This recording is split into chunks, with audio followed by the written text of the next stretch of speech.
So, Kevin, I want to thank you very much because Kevin brought to my attention that Salvador Schwartz's wife, Shuki, had a stroke. So we're doing a share in her refuah. Her name is Esther Batsapora Devora. And Shuki is a friend with Jackie, my sister-in-law. And it's they're a wonderful family. They really, really are a wonderful family. And I hope she makes a full recovery. And I hope she stays away from the hospital specifically during this time and just keeps safe. It was a bit of a shock. Kev, I've known her for years. Her and my sister-in-law are very close friends. So thanks, Kevin. And thank you for always being sensitive. And when you've got people that we know, you're the first to know. So I appreciate it. I'm going to do the bracha.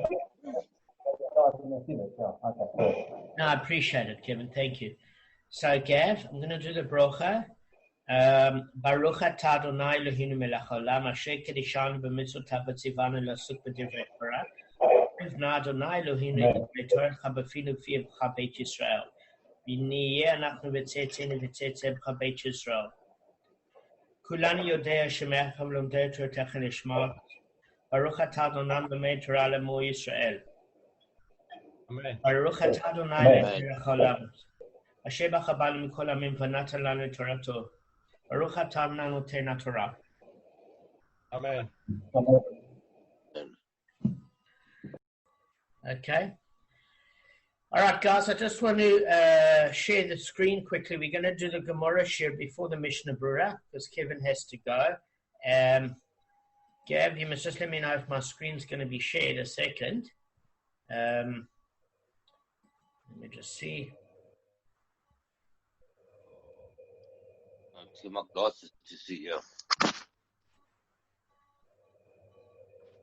Okay. I've got my glasses.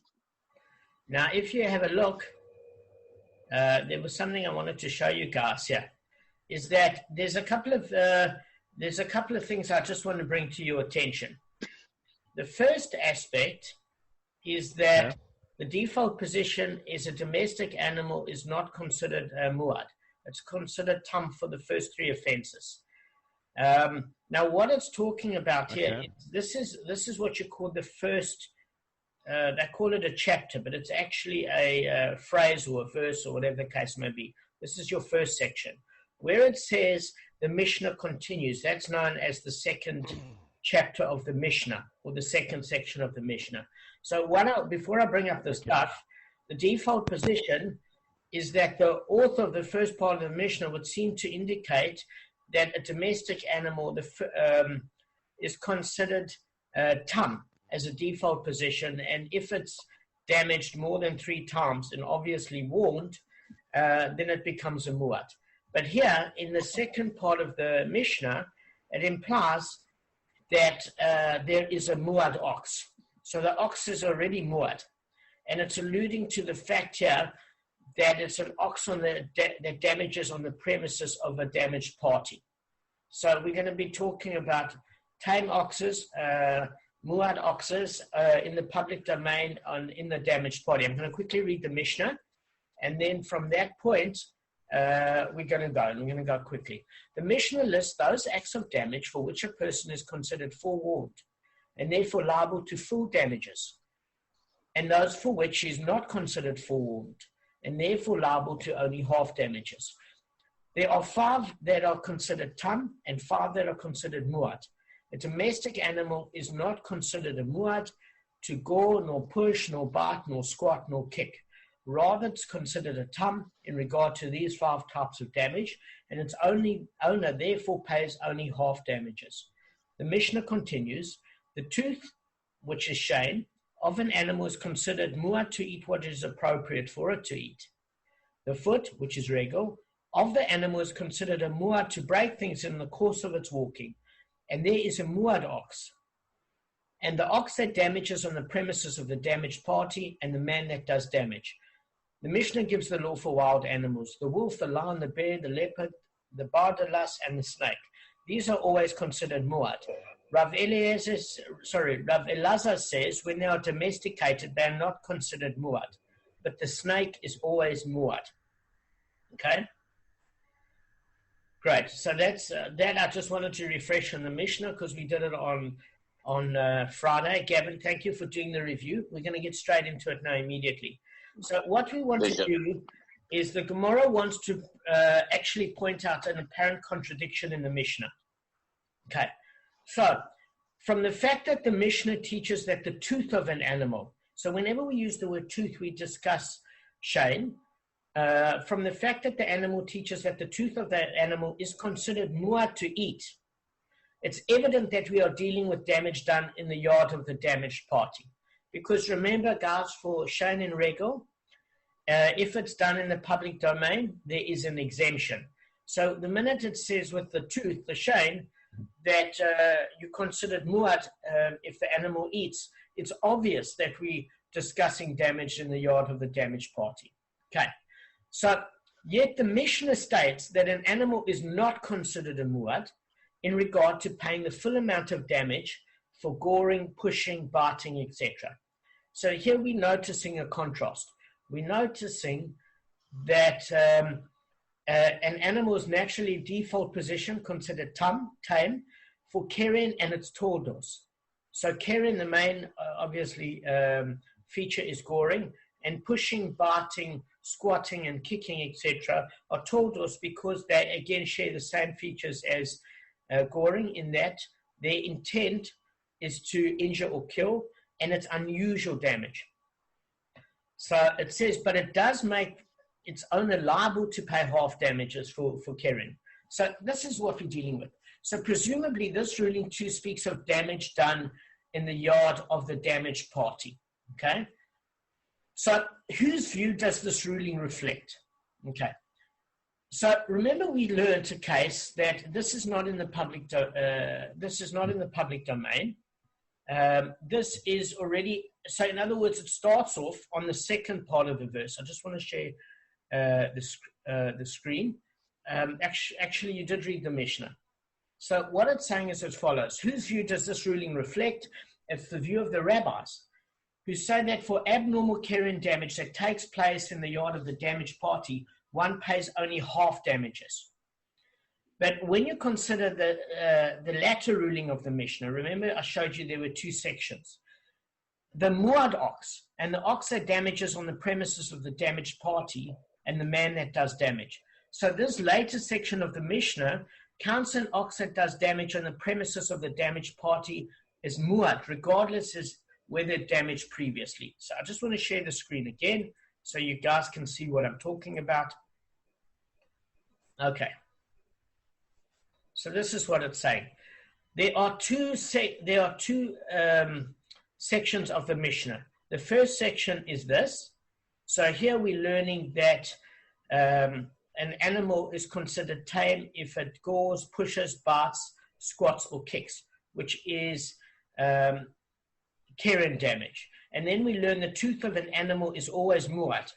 And we learn that it does damages on the premises of the damaged party. Can you guys see my mouse? This is imperative. Can you see my mouse at all? Yeah. Okay. And there's the muad ox. So what it's saying is when it's talking about the second part of the Mishnah and it's saying there's a muad ox, there seems to be a contradiction. Because in the first chapter of the Mishnah, what it's stating is that an ox is considered tame when it does keren damage, even in the premises of the damaged party. So who's this opinion according to? To the rabbis. But the second part of the Mishnah is saying that and muad ox, when it talks about the muad ox here, it's talking about keren damage. Okay? Is liable to full payment on damages of the premises of the damaged party. So whose opinion does that go by, guys? Do you remember Rabbi Talfon? No. Rabbi Talfon, that's it. You got it. Okay, so listen, in the public domain, both Rabbi Talfon and the rabbis agree that for keren damage, there's half damages. But where they disagree is on the field of a damaged party. The rabbis say that for keren damage, unless the ox has been worn 3 times, it's only half payment, even on the premises of the damaged party. But Rabbi Tarfon says, basically, what is your ox doing on the premises of the damaged party? Therefore, it doesn't get that leniency of tam, and therefore it's considered the muad part of the ox here. So what it's actually saying is, it seems that there are 2 different authors of this Mishnah. The first part of the Mishnah would seem to be the rabbis, okay, because it only requests half damages for Keren in the field of the damaged party, whereas the second part of the Mishnah here seems to include a muad ox, that there's full payment that is regarding if the damage is on the premises of the damaged party. Does that make sense? So we don't know who this is holding by. So I'm just going to read it out, and then this is going to make a bit more sense. So from the fact that the Mishnah teaches that the tooth of the animal is considered a muad to eat, it's evident that we are dealing with damage done in the yard of the damaged party, because that's how the second verse starts. Yet the Mishnah states that an animal is not considered a muad in regard to paying the full amount of the damage for goring, pushing, biting, etc., which is keren. But it does make its owner liable to pay half damages. So presumably this ruling too speaks of damage done in the yard of the damaged party. So whose view does this ruling affect that you pay half damages? It's the view of the rabbis that say for abnormal keren damage that takes place in the yard of the damaged party, one pays half damages.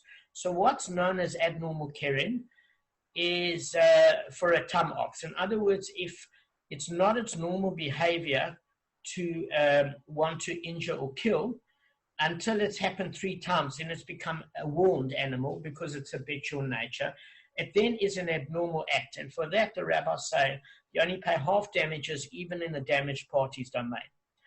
But the latter part of the ruling starts off with the word shor hamoed, which is the muad ox, and the ox that damages on the premises of the damaged party and the man that does damage.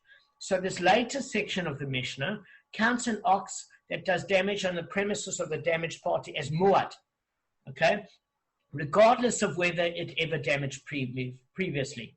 So we come to see that the view of Rava Tarfon, who says that for abnormal keren, in other words, if it's less than 3 times, it's abnormal behavior, damage that takes place in the yard of the damaged party, one pays full damages. So what we're trying to find out here is, are we saying that maybe the first part of the Mishnah is formulated according to the view of the rabbis, and the second part of the Mishnah is according to the dissenting view of Rabbi Tarfon? So the Gemara basically answers, yes, this Mishnah was indeed formulated in such a manner. For Shmuel said to Rav Yehuda, sharp one, leave the Mishnah alone and follow after me. So the first part of the Mishnah is formulated according to the view of the rabbis, while the latter part is formulated according to the view of Rav Tarfon. The Gemara offers another solution to this contradiction. So before I offer, I quote the Gemara, does everybody understand, do the 2 of you actually understand how this particular part works? Not really. I'm still okay, so that's fine. So that's what I'm asking you to ask me. So I'm going to share the screen and explain it to you. What I actually okay, so I think I understand it. I think they're in direct contrast to each other. Correct. So you got the rabbis who are lenient, regardless, even if it's in your own premises, whereby you got Rabbi Tarfon, who says even if it's tam, once it goes into your premises, it's automatically... No, not your premises. If your ox damages and goes into the premises of the damaged party. But you got the concept right. You got the concept right. I might have mixed it up, sorry. No, but you've got the concept. I know you've got the concept. I know you really love to know. Can I see if I understand it now? Because you explained it quite well there. Hang on a sec. I just want to share my screen. It's going to help you out. Just give me 1 second, but this is going to help because you can see the mouse movement. Yeah? Okay, so basically what you're saying, like he said, you got rabbis that are very lenient no matter what you pay, and you got other rabbis that are saying that if it goes into the damages obviously the damages property. What's it doing on my property? There's no leniency. Yeah. That's what it's. Yeah, it's saying exactly that. So the first thing it's trying to say is as follows. I need to see if you can see my mouse movement on the screen. This is important. I can see a pointer now. See a little light point. So Gav, five. There are five. That's okay. So Gav, if you have a look at the screen, I want to show you something. This is actually the dispute. There are two sections of this Mishnah. This is the first section here. Tell me if you can see my mouse. It's here. So it moving says, in a circle then. Chamisha tamin v'chamisha muadin. Okay, that's the first section. And then the second section is where it says the Mishnah continues. So this is what it's about. It says there seems to be a contradiction because the first part, verse of the Mishnah implies that the default position for carrying damage is tam. Okay? And what it's saying is that the second part implies that in the field of the damaged party, that the ox is muad. Okay. So we're saying it doesn't quite make sense. And the only way we seem to resolve it in the beginning is to say, look, we're obviously talking about in the premises of the damaged party because the entire second verse starts off with a tooth, which you muad, and regel, which you muad. Now, you're not muad in the public domain at all. So it's obviously that entire second verse is talking about in the premises of the damaged party. From the very fact that it starts off with the word the tooth is muad.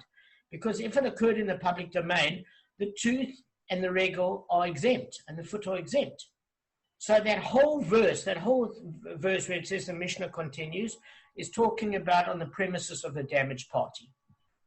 So where the contradiction lies is we're saying, but hang on a second. We learned here that there's a muad ox. So if it's already talked about the tooth being the shame and the foot being the regel, the only thing left, Gavin and Arthur, is keren. So that's what mentions in the muad ox.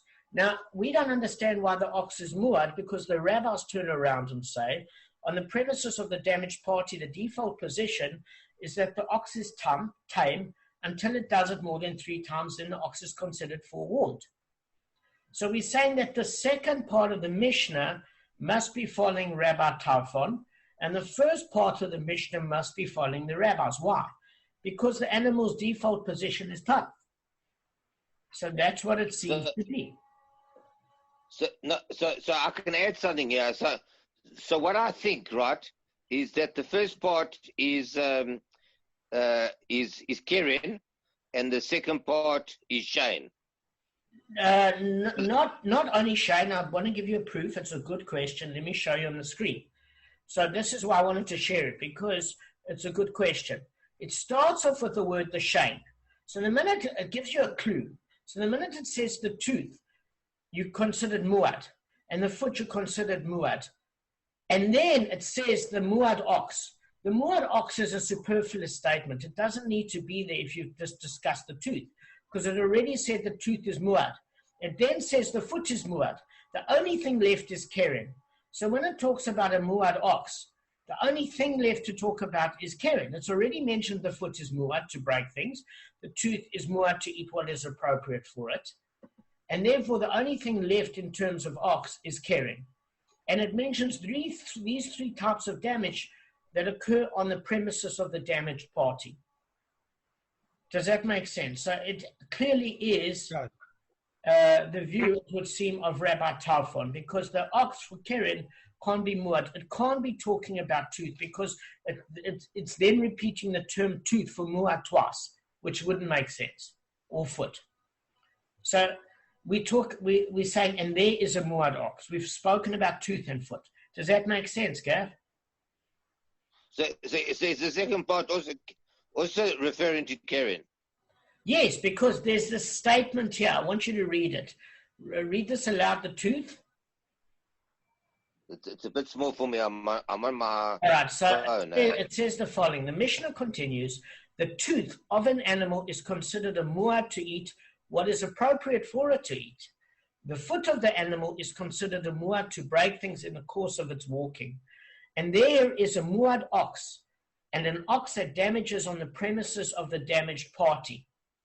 So the minute it says, and there is a muad ox, and the ox that damages on the premises of the muad party, of the damaged party, we're saying that what sort of ox damages on the premises of the damaged party? We've mentioned tooth, we mentioned foot, and when we say there's a muad ox, the only thing left, because it's already stated that you muad for the tooth and the foot, is another category of muad. And the only category left, Gavin, is keren. Okay, now I do see that, but I thought maybe that was covered by the rabbis and left out by him.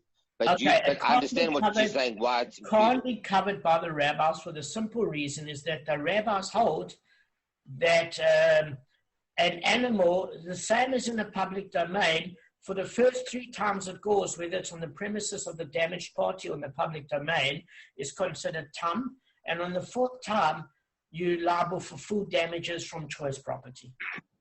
That's the view of all the rabbis. Rabbi Tarfon is an exception. Okay. Does that make sense? Okay, so why does he even raise the tooth and the because it's not really relevant. Why does he raise the tooth and the what's the other one? I can't see it here because it's a bit small. The foot. Something about the foot or something.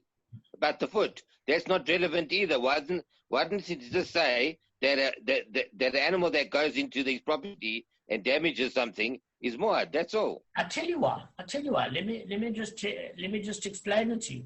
Because the Mishnah lists all those acts of damages for which a person is considered forewarned and liable to full damages, and for those which he is not considered forewarned and therefore is liable to only half damages. So you have to mention the full list. Okay? The only thing that left out here was the pit and the fire, because here it's talking about living damages. Okay? So we need to know if there's a difference between the public domain and in the domain of the premises of the damaged party. And we can't just mention keren. Why would we not also include to find out how liable we are for tooth and foot? Why not? But we know we by default we liable for tooth and foot is always muad. So I don't understand why it's raised. There's no dispute. Even the rabbis agree that tooth and foot are muad. It's not true. We're going to come and see an argument into what circumstance the tooth is not always muad. It's going to come in this Mishnah. And I'm going to discuss it stuff. So we okay, okay, I'm sorry. All right. No I'll wait for you. No problem. So I'm saying Gavin asked a good question. What Gavin asked is, what's the point of bringing up tooth and foot? Because we know these things are muad. And we're going to learn circumstances of how to define what's considered foot damage and when it goes in the category of regal or it goes in the category of keren. And the same with tooth. When an act that looks physically the same, when does that go into a tooth category of shame, and when does it go into a keren category of abnormal damage? And this is exactly the Mishnah and the Gemara that we're going to learn it. So we are going to be learning new things here. Cool. All right. So Kevin, I just happy birthday for your butt. Nice to have you back. Thank you. Yeah. So all we're saying while you left is as follows, is that there are 2 separate verses of the Mishnah. This is the first verse, as you can see from my mouse, where it said, Chamisha tamin v'chamisha muadin. So that's the first verse, and the second one is the Mishnah continues. And it talks about the tooth, the foot, the muad ox, etc. So all we're saying here is as follows, is that the second part of the verse for the Mishnah would seem to be Rabbi Tarfon, because it talks about a muad ox on the premises of the damaged party, okay? For keren, where Rabbi Tarfon holds that on the premises of the damaged party, you are liable for full damages even if it's a tam ox. And the rabbis say no, that the default position is even on the premises of the damaged party, and an ox that damages on the premises of the damaged party is considered tam, unless it's done it 3 times. So we're going to be learning that there is a dispute. So what's happening now is it ends off this particular section and says the following. It says that can we answer the following, that can we say that the first part of the Mishnah is formulated according to the view of the rabbis, and the second part is according to the dissenting view of Rabbi Tarfon within the Mishnah? So the Gemara answers yes. This Mishnah was indeed formulated in such a manner. The first verse is the rabbis, the second verse is Rabbi Tarfon. For Shmuel said to Rav Yehuda, sharp one, leave the Mishnah alone and follow after me. The first part of the Mishnah is formulated according to the view of the rabbis, while the latter part is formulated according to the view of Rabbi Tarfon. Okay? So that's clear. We understand how that works. We've got 8 minutes left. I'm going to try and finish. Otherwise, we're going to quickly clip on. Now, there is another way to look at this. So the Gemara offers another resolution of this contradiction, and it brings Rav Elazar said in the name of Rav. Okay, and now we're on 16a1. So the entire Mishnah, according to Rav Elazar, who said in the name of Rav, he's saying that the entire Mishnah is in accord with the view of Rabbi Tarfon. So this is how he proposes it. So he's saying the first ruling of the Mishnah, which states that one pays half damages for keren and full damages for shein and regel, it speaks of a yard that is designated for the exclusive use of one of them, the damaged party for produce, and for use of both of them for oxen. For this one and this one for oxen. So both statements of the Mishnah are consistent with the view of Rabbi Tarfon. I'm going to explain it now, guys. For with regard to shein, it's deemed the yard of the damaged party, since only he may use it for produce. Thus, the owner of the damaging ox must pay for the damage. However, with regard to keren, it's deemed a public domain, since both parties have the right to bring their oxen there, and the owner therefore pays half damages, even according to Rabbi Tarfon. So let me just explain. Do you remember when we learned before in a field owned by both, or a field or a yard owned by both parties? I don't know if you remember that in the 14th and 15th daf. Yeah, very clearly, yeah. Okay, but you'll note that when it mentioned it in the Mishnah, it never talked about a jointly owned yard. In the Gemara, it talked about a jointly owned yard. But all it ever said in the Mishnah is in the field of a damaged party, or in the yard of a damaged party. So it never outright used the word jointly owned yard. Then the Gemara proposed, well, what happens if somebody else's yard you've also got shares in, you're also part owner? And then it went off on a scenario of a jointly owned yard or a field. Does that make sense? But in the Mishnah, it never used the word jointly owned field or yard. You can check it yourself. It only ever mentioned the term in the field of another, in the field of the damaged party. So when we touched on the subject before, what we've got to bear in mind is as follows, is that in a jointly owned yard, since the yard is yours and mine, you can't, for shein and regel, remember it says when it eats and walks in the field of another. That's why you are liable for more damages in the field of another, but not for the public domain. That's why there's a public domain. Because in the public domain, it's not their field. It's not privately owned. It's the field of everybody for use. So therefore, there's exemption for shein and regel in public domain because it's not considered the field of another. Does that make sense? That's clear. It's easy. So what we're saying here is we're saying, look, maybe we can say it's according to Rabbi Tarfon, the whole thing. So Rav Elazar said in the name of Rav that basically what the case is with shein and regel is only in a jointly owned yard, the damaged party is entitled to keep produce there, to grow vegetables and fruits and have agriculture. but it's a place where both of them are allowed to keep oxen. So therefore, his muad, he's fully liable for Shane and Regel damage there. Why? Because it's considered like the field of another. If I'm allowed produce and Arthur's allowed produce and we jointly own a yard, it's not the field of another with respect to produce, because we both can have our produce there. It's our field. But if only Arthur's allowed to keep produce there, with regards to produce, it's his field. My animals have no right to be able to wander unattended and damage his produce, even though we both own the field, because with respect to produce, it's the field of another. I'm not entitled to have produce there. But with regard to Keren, Rav Elazar said in the name of Rav, both of in this joint yard, in the yard of the damaged party, which is Arthur, I also own the yard together. We own it together. But with respect to Keren, it's not considered the yard of the damaged party. Why? Halachically, because we're both entitled to keep oxen there. So therefore, it's considered like the public domain. And even Rabbi Talfon says in the public domain, for time it's half damages. The only dispute between the rabbis and Rav Talfon is in a field of another. But in the public domain, where everybody can keep the animals there, even Rabbi Talfon says that it's half damages. Does that make sense? So what the Gemara is proposing is it actually can be consistent with Rabbi Talfon, because for Shane and Regel, even though it's in the field of a damaged party, which makes clear sense, because only the damaged party in a jointly owned field can keep the produce. He has produce rights.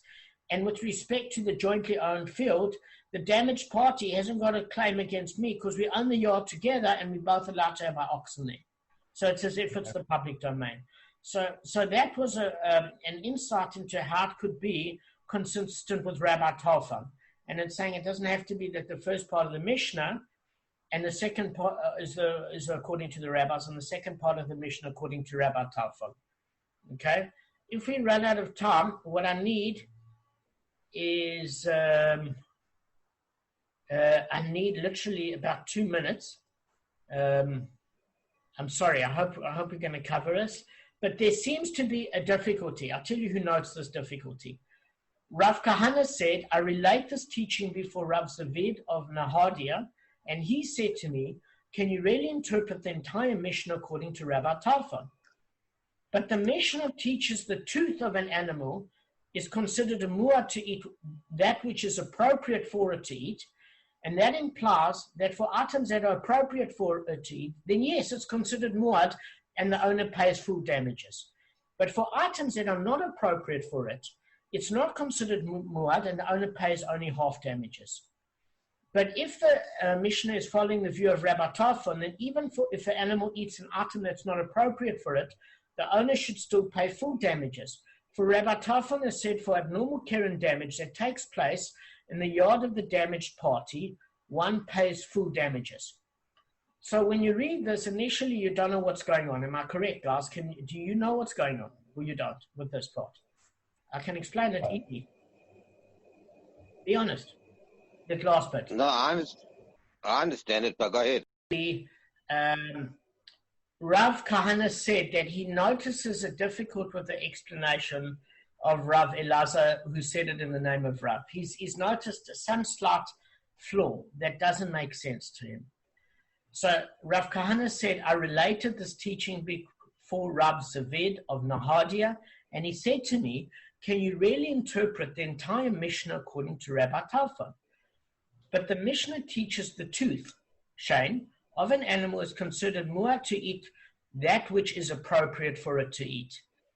This implies that for items that are appropriate for it to eat, then yes, it's considered mu'ad, and the owner pays full damages. But for items that are not appropriate for it to eat, it's not considered mu'ad, and the owner pays only half damages for this. Now, Gavin asked a brilliant question earlier on, and Gavin's question was as follows. Gav, you got your 15 minutes? Yeah. Are you with me? Okay. So I'm with you. Gavin asked a good question. He said, listen, I don't understand why we're learning this case of Shane and Regel. We've learned this stuff. So clearly, if we're learning it again, it's going to come to teach us something new. That's obvious. So, Gav, what it's coming to teach us here new is that we always thought that for shame damage, for example, that it was muad. Always. In the field of the damaged party. Obviously, there's exemption with shame and regul in the public domain. But what we are saying here is it doesn't seem to be quite the case. In other words, the Mishnah stated that items that are fitting for it to eat, it's muad. I'm just going to share my screen here a sec so that you guys can see this. Okay. You're all appearing here. I want you to read this out where it says the second verse of the Mishnah continues the tooth. Just that line. One second. Did you just put in the mouse where it is? Yeah. Okay. The tooth. Okay. The tooth of the animal is considered a mu'ad to eat what is appropriate for it to eat. Stop. Now, if I say to you guys, the tooth of an animal is considered mu'ad to eat what is appropriate to eat, what is that inferring? That if it's not appropriate to eat, then you're not mu'ad. Surely. Otherwise, Okay. why state it? In other words, to say you're only liable for full damages when the animal is eating something that it's appropriate for it to eat. But if it eats cushions and it eats utensils, then you're not mu'ad. So by not being mu'ad, it doesn't mean that you don't pay. Why? Because this Mishnah states, the Mishnah lists those acts of damage for which a person is considered forewarned and mu'ad and liable to full damages, and those for which is not considered forewarned and therefore liable to only half damages. So that would be tam. Now, obviously, you can't say a case where that person isn't liable at all. Why? Because he did do damage. Am I right, Gavin? You can't say there's no damage at all. So this is what Rav Kahana is saying. He's basically saying that it's no longer a category of shame, because let's look at the category of what this means. Kevin, if you have a look at Keren damage, has two characteristics. The animal's intent is to injure or kill. That's one of the characteristics. And the other thing for Keren is what? Is that it's unusual damage. How do we know that unusual damage is a big factor of Keren? Because the whole fact that there's a concept of a tame and animal means that it's unusual. Otherwise, why are you giving any sort of leniency? Does that make sense? Yeah. In other words, the leniency only occurs because it's unusual. Otherwise, why does the person, you can say my ox is tame. It's never done this before. It doesn't do it often. Therefore, it's unusualness that makes it. You're upside down, Gav, like a bat. We're going to be learning. I don't know how to turn it around, I'll be honest. Gavin's getting into the spirit of the Mishnah because we're going to be talking about there we go. As one of the muad animals. Gavin, we are going to be talking about a bat of the muad animals, but you've jumped the gun. We're not there yet. We're going to bats hang upside down. No, that's fine. Bats hang upside down. So, on a serious note, is no longer falls within the category, Gavin, of shame. So, for example, let's look at the characteristics of shame. If an animal, bless you, if an animal scratches its itch on its back, it receives physical gratification. Kevin, if an animal eats, does it not receive physical gratification? Yes. Sure. So the characteristic of shame, both the av and the tordot, is that there's physical gratification.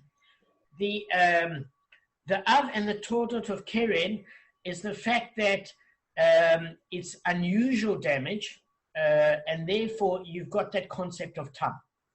Both for the av and the tordos of keren is that you've got that concept. So we say, when an animal eats that which is appropriate for it, it's physical gratification because the animal enjoys it. But an animal doesn't enjoy eating a cushion or utensils, especially if it gets stuck in its throat. No animal in its right mind eats a fork. It's not nutritious, and it's probably going to end up being a heavy vet bill. So that then is considered a category of what? It's considered a category of caring. It's no longer a category of shame. So, Gav, what we're learning in this principle here is it might look like shame, but it's not shame, even if it's eating, because it's unusual. An animal doesn't eat items and utensils. Therefore, because it's abnormal damage, it would fall under the category of caring.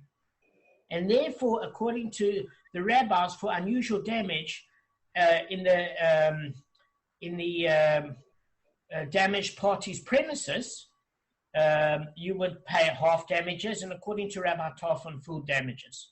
So now that we understand that, we're going to pick up the problem that this Mishnah is entirely Rabbi Tarfon. But I had to give you that sort of background. Okay, so I'm going to explain it to you. So the Mishnah teaches the tooth of an animal is considered a mu'ad to eat, that which is appropriate for it to eat, which is inferring that anything that is not appropriate for it to eat is not mu'ad, it's tam. So this implies that items that are appropriate for it, then yes, it's considered a mu'ad and the owner pays full damages. But for items that are not appropriate for it, it is not considered a mu'ad and the owner pays only half damages. But if the Mishnah follows the view of Rabbi Tarfon, then even the animal eats an item that is not appropriate for it, the owner should still pay full damages. Okay? So Rabbi Tarfon has said that abnormal carrying, damage that takes place in the yard of the damaged party, one pays full damages. Does that make sense? Or Gavin, do you not quite get it yet? I can explain it. No, I get it. That's what I've always understood. Rabbi Tarfon. No. But how do we prove here that this entire Mishnah cannot be the opinion of Rabbi Tarfon? What's your proof? I'm going to bring it up on the screen. I need you to prove it to me. Okay, just not Rabbi Tarfon. No, I'm saying the whole dispute here is a dispute. It's saying Rav Kahana is basically saying that there is a problem that he sees. You know, Rav Elazar said in the name of Rav, it can be argued that this entire Mishnah is the view of Rabbi Tarfon. Remember, he talked about a joint yard, useful produce, both parties have the right to bring oxen. And Rav Kahana says, I've related this teaching before Rav Zavid of Nahadia, and he said to me, and because Rav Zavid noticed there's a flaw of why this cannot be Rabbi Tarfon, the whole Mishnah. So can you give over to me what that flaw is? Clearly.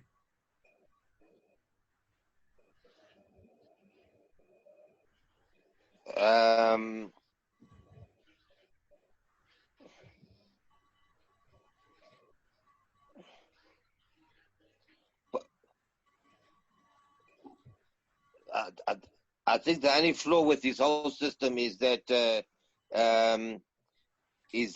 unusual damages on the damaged party's property is full. No, Gavin, that's not what we're saying here.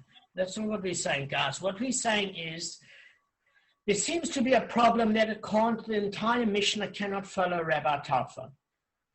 Let me just show you what it is. If you're looking at the screen, I can show you. Can you see my mouse? There's a little X. If you notice it. Gav, can you notice it? No, I can't see it. All right, let me just try and show you. I found the X moved. As you're moving, I see it. All right, so I'm going to share a different screen. This might be easier. I'm going to just try something else. Okay, just hang on a second.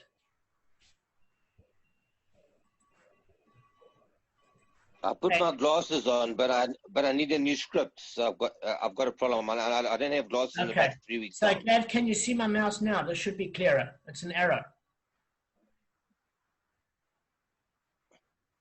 Can you see it? Yeah, I can see it. All right. So, Gav, let me unpack it for you guys. What it's saying here is Rav Zaid of Nahadia is saying that there's a problem here. It cannot be Rabbi Tarfon, because the clue is when it says that the tooth of the animal is considered mu'ad to eat what it is appropriate for it, the implication is that if the animal ate something that's inappropriate for it, like a cushion or knives and forks or utensils or a dish, then it's not muad, it's tam. Now, how do we know? Because we're talking about the premises of the damaged party, because a tooth would be exempt in the public domain. So obviously, we're talking about a case that if an animal is muad for a tooth, it's in the premises of the damaged party. That's obvious. So we're saying that the reason why it cannot be the opinion of Rabbi Talfon is the second verse of the Mishnah states, a tooth of an animal is considered muad to eat what is appropriate for it to eat. And the implication, Gavin, is that it's tam if it eats something that's not appropriate for it to eat, like a cushion or which goes against what he says it's muad. If you go into my property, no matter what you do, it's muad. Correct, because we're now saying that, listen, hang on a second.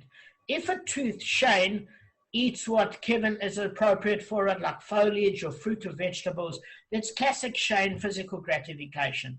But the minute the animal eats clothing off a washing line or cushions or plastic knives and chairs and things like that, all of a sudden that's considered keren, which is unusual damage. It's no longer the category of Shane when it eats things that are not appropriate for it. And then it can't be the view of Rabbi Talfon, because that part of the Mishnah, Rabbi Talfon says, for keren damaged in the on the premises of the damaged party, there's no such thing as tam. Rabbi Talfon considers it muad for keren, even for the first three offenses in the premises of the damaged party. So therefore we're saying that this has to be the view of the rabbis, not of Rabbi Talfon. Because of that statement, the truth of the animal is considered a muad to eat what is appropriate for it. And the inference that anything inappropriate for it to eat is no longer shame. It's now considered half damages, which is keren. Is anything here not clear? If it's not clear, that's clear. So Rabbi Talfon only allows tam in the public domain. That's it, or in the shared space. Yeah, but that's not the issue. Do you understand how it relates to the tooth? Can you string that argument? No, I don't understand how it relates to the tooth. So explain it over. So when it comes to the tooth, as far as Rabbi Talfon is concerned, there's no such thing as tam if it's in the damaged party's domain, whereby the rabbis consider it tam. No. If it's the first You're offense. missing one little thing. You're almost there. You're missing one little thing. So again, it starts off that it says a shame damage, tooth damage, is when an animal eats something that's appropriate for it. And we know it's in the field of the damaged party, because if it's in the public domain, it's exempt. Same for regal. So it's obviously talking about in a damaged field. So the minute it says that shame damage, when it eats something for appropriate for it, it's implying that something inappropriate for it is now considered abnormal damage. So it moves from when the animal's eating from the category of physical gratification, shame, to the category, Kevin, of keren, because it's abnormal damage. So when it's moved from the category of physical gratification to keren, then this problem rears its head, because when it's keren, there's no such thing as half damages for something inappropriate for it to eat, because if it's keren, Rabbi Talfon says in the damaged premises, and we know we talk about the damaged premises because otherwise we wouldn't have a case if it ate something that's appropriate that it's muad.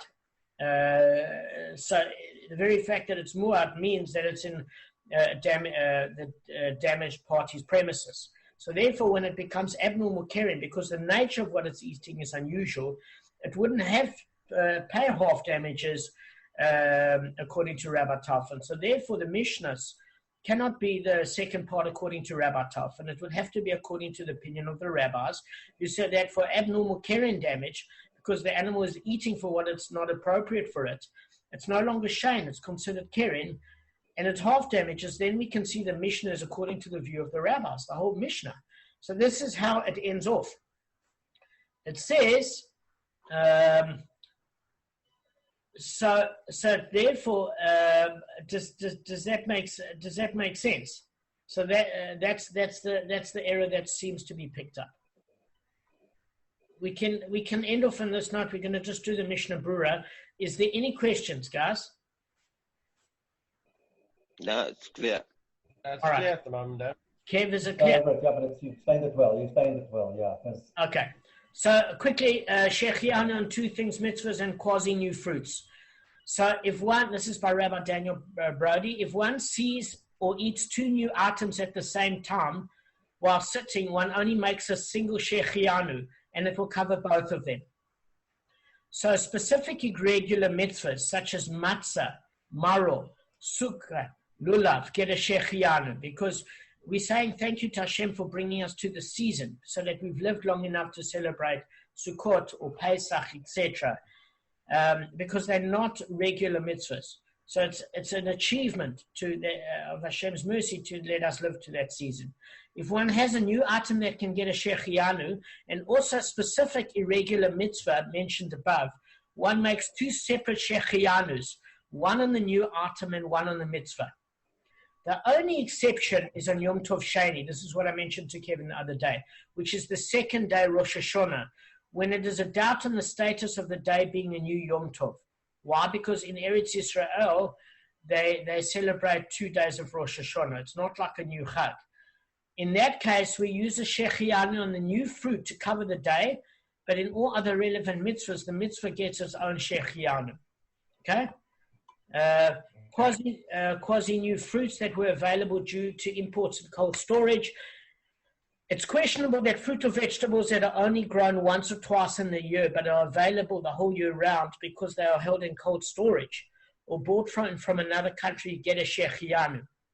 So it's preferable not to make Shechianu on them and to rather find totally new fruits and make this bracha on them, having in mind the ones that were available. However, if you taste the new fruit, if the taste of the new fruit is clearly discernible as from the new season, one can make Shechianu on them. This is very common by apples and oranges. So in other words, it's saying if you can taste fruit and vegetables that taste like the very last season and tired, and the new one tastes like it's from the new season, you can do a Shechianu. And it's saying here, because of cold storage, etc., and it can be stored all year round, it seems like you don't do a Shechianu. I learned, however, something different. I learned that if you're having the fruit or vegetable for the first time that season, that you still do a Shechianu because it's the first time for you. Okay?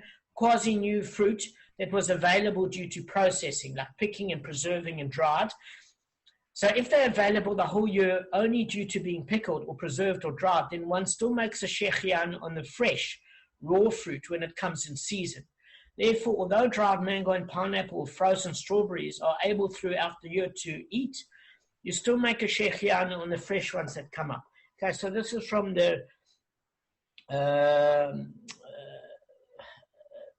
this is from Rabbi Daniel Brady. And I want to thank you guys for the share. Kevin, you look exhausted.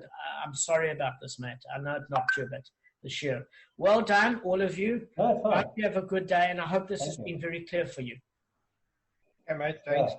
Yeah, absolutely. Well done. Thank you. Thanks. Thanks, guys. Cheers, guys. Appreciate it. Love to see you.